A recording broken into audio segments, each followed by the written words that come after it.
So these are crazy times. Obviously, at the moment, both of us are in Melbourne, Australia, and we're in the midst of this lockdown situation. So maybe if you can share about, what can we do in these crazy times that the world, pretty much most of the world, is experiencing at the moment. Yeah, well, I've been on the journey with everyone, and I'm sure we've all been through highs and lows over the past while and trying to figure out what do we do, what's going on, and who's to blame. And there's this tension as well that happens, and it's all really compounded by the fact that we can't even get close anymore. So, one of my favorite things to do, and I'm sure it's one of yours too, is hugs and connection and that real platonic physical intimacy that we adore. We just can't even have that anymore. And how do we find intimacy in this new age? So one of the things I've been doing is just looking at it from a perspective of, look, what do we know is certain? What are we uncertain about? And then at the end of the day, what can we control? And that's probably the most important bit in this age of chaos, and everything's changing at a million miles an hour, and things are happening at such a fast pace that we can barely keep up with what's happening, let alone be able to adjust around it. One of the things that's been good for me is just coming right back to center and going, okay, well, what is it that I can sort? Can I clean my room? Can I, get my business in further order, and actually bring order amongst this chaos from starting from here and then working my way back out? Because for those who don't know, I have a number of businesses that I manage and have an active and really active involvement in. So it's been tricky trying to make all that work as well, and times are tight financially as well. It's not been easy on any of my businesses. I'm sure it's not been easy really on many people other than Jeff Bezos and the billionaires that are making lots of billions amongst our turmoil and suffering. But yeah, it's like, okay, can't really control any of that. It's changing so fast, it's not funny anyway. So start here, work my way out to my beloved partner and Nadine, and then the beautiful palace I live in, connecting with those people better, and making that work, and even making the logistics of my living situation work better. That's what I'm doing. How about Awesome. yourself, man? Yeah. Well, for me, it's let me feel. There's two things that come to mind. For me, it's like, yeah, I think I'm feeling the pinch, and it's like, this could be a few things. No, I mean, number one is healing. Like I feel there's a lot of trauma on the planet. Like there's a lot of trauma, and it depends what rabbit holes you go in. There's a lot of trauma, and I feel like I am processing that trauma for the planet. So I feel like there's the idea of, like, I want to see and know my own truth, and as I explore the truth on the planet, I'm actually healing myself to become to see the truth within me. Because I feel like if I can't see the truth out there, I can't see the truth in me. That's number one. And the second thing that comes to mind is connection. Like I feel like connection is like a really, like, it's a need. It's one of those things like, food, food, oxygen. We need it to survive. And I feel like with connection, more on a spiritual sort of journey, it's like connecting to our higher self. So doing those practices that we meditate maybe, and like tune into that higher self, and that can guide us.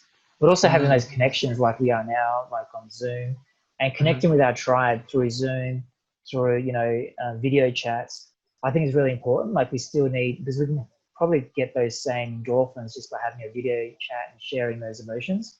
Yeah, Um, absolutely, we can. I had that yeah. experience 2 nights ago, actually, where I had this amazing dance that I support called Mojo Dance, and it's a great way to connect with people. I'm like, how the heck are we going to have a dance where you're meant to be all, sometimes very, very intimately connected with one other person? How do you do that when you're not even in the same room? I've struggled to just do dances in general because it just feels like I'm flailing about by myself, right?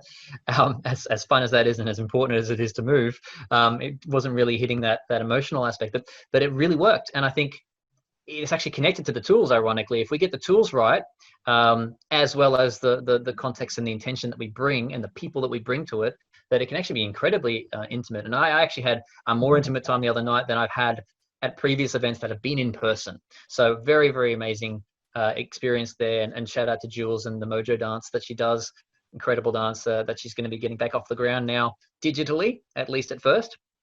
And I just want to bounce off something else you said there around with the trauma. And yeah, it really highlights the existing trauma, because we're kind of faced with ourselves now. It's like, you know, in Australia, we're just being paid to be at home, a lot of us, and not work. And, you know, that makes you come face to face with yourself. And I've had some sleepless nights recently, and I normally have slept incredibly well for many, many years. And so to have those sleepless nights and be confronted with that stuff has been really, really eye-opening and really a sense of growth for me as well. And you also said like that whole thing of it wasn't quite self-sufficiency, but it was something around, you know, looking after the food and the health of the self.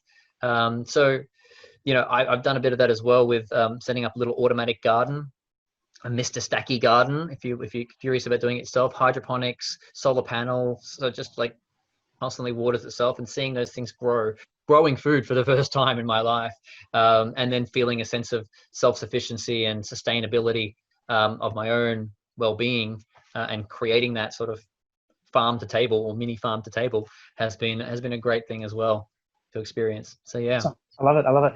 And yeah, that's awesome. And another thing I am becoming aware of, I don't really have an awesome like daily practice. I kind of get up, go for a jog, you know, like have my sort of biohacking drink, and then have, you know, have lunch and stuff.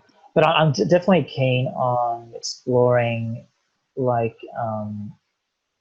habits and rituals, like daily rituals, like specifically morning rituals. I feel like are the most potent. Like if I can spend 30 minutes or an hour just like really waking up and moving my body, you know, putting the nice nutrients in and getting myself in that peak state, then I'm ready to like conquer the world. And I feel, and this probably we're going to talk about a lot of things like gut health and stuff like that. But for me, my rituals is just, like essential. And even though I do have my ritual at the moment is not, you know, like ultra powerful, it's enough to keep my mental like brain like not going into the depression and getting too hijacked with the current fear. Yeah, so it's interesting. We're living in this kind of topsy-turvy experience where, especially in Australia, you know, we can't do all these things that we were able to do before, yet we've got such an abundance of options and places to point our attention and get some dopamine hits, that it's like, how do you actually direct that? And one of the things I'm learning recently is that intentionality is the way that we get to fulfillment in a culture that's quite abundant. So because you can go anywhere and do anything, so it's about having that direction and that purpose, setting an intention for the year and all of that. And when it comes to ritual and habits, there's actually a really great podcast I did a while back now that I can link to in the comments below. And Cassia did a great great interview with me a while back, and we're actually due to do another interview at some point as well. So that's a good reminder. I should go follow her up about that. But there's some really great rituals that I do personally every day. And something that I've been building towards this year with my clients in my mentoring businesses is how do you create a process that is enjoyable, fun, and even gamified towards doing the things that we're committed to doing every day. So there's a great app called Habitica, which tracks all of what you're doing, and you choose the tasks that you're putting into this app. And you go on missions and stuff and kill bosses and stuff by doing these missions and doing these daily tasks. So that's been great. Awesome. I love it.